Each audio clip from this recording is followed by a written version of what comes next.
धर्म क्षेत्रे कुरुक्षेत्रे समवेतायुत्सवः मामका पांडवाश्च किम कुर्वत संजय। कोरु पांडु के बीच में क्या हो रहा है संजीव, जरा मुझे बताओ। श्रीमद् भगवत गीता का पहला मंत्र तज़किरा किस बात का? जंग का।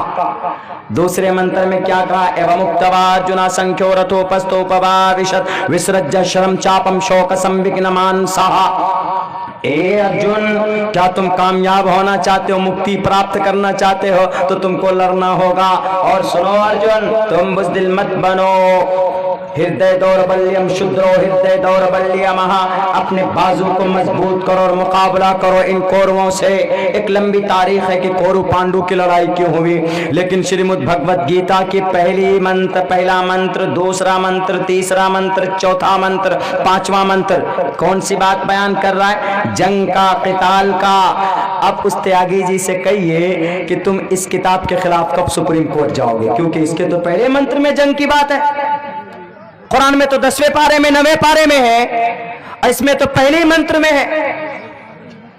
लो भाई, ये तो कोई बात नहीं। तो बैठकर तो श्री रामचंद्र जी को गद्दी मिलने वाली थी, तो श्री रामचंद्र जी के पास माँ आई, सौतेली माँ। माँ ने कहा, सुमित्रा ने कहा कि ए राम, तुम तो मर्यादा पुरुषोत्तम हो ना, तुम तो औरत का सम्मान करते हो। मेरी बात मान लो। मेरी बात यह है कि तुम अपने बड़े भाई भरत को गद्दी पर बैठाओ और तुम गद्दी पर मत बैठो। उन्होंने कहा कि माते, मैं अगर यहाँ पर रहूंगा तो मेरे अब्बा मुझे गद्दी पर बिठाएंगे, तो मुझे क्या करना चाहिए माते बताओ। मैं ठीक है भरत को गद्दी देने के लिए तैयार हूँ, लेकिन जरा मुझे बताओ कि मुझे करना क्या होगा, यहाँ मैं रह नहीं सकता। उन्होंने कहा क्या करोगे? जाओ वनवास, जाओ तुम ब्रह्मचारी बन जाओ, वनवास चले जाओ। वनवास चले गए और कितने साल तक रहे? एक सौतेली माँ के दिल को खुश करने के लिए, एक औरत का सम्मान रखने के लिए, एक औरत के अधिकार को बनाने के लिए श्री रामचंद्र जी का नारा लगाने वालों कहाँ गए? रामचंद्र जी बताओ। वो चले गए सरजू नदी को क्रॉस करके उस जंगल में गए और 14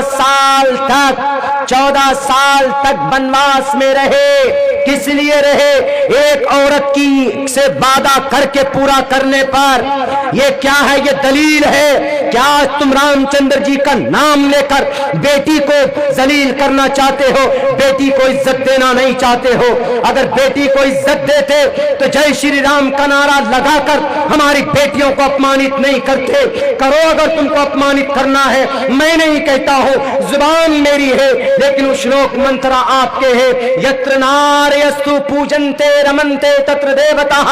बेटी की इज्जत नहीं करोगे तो ईश्वर नहीं आएगा, और जब ईश्वर नहीं आएगा तो सुकून नहीं मिलेगा। हमारे नौजवान साथियों और खुसूसन मुस्लिम जवानों से भी कहूंगा कि आपको क्या करना, और हिंदू भाइयों के नौजवानों से भी कहूंगा आपको क्या करना है?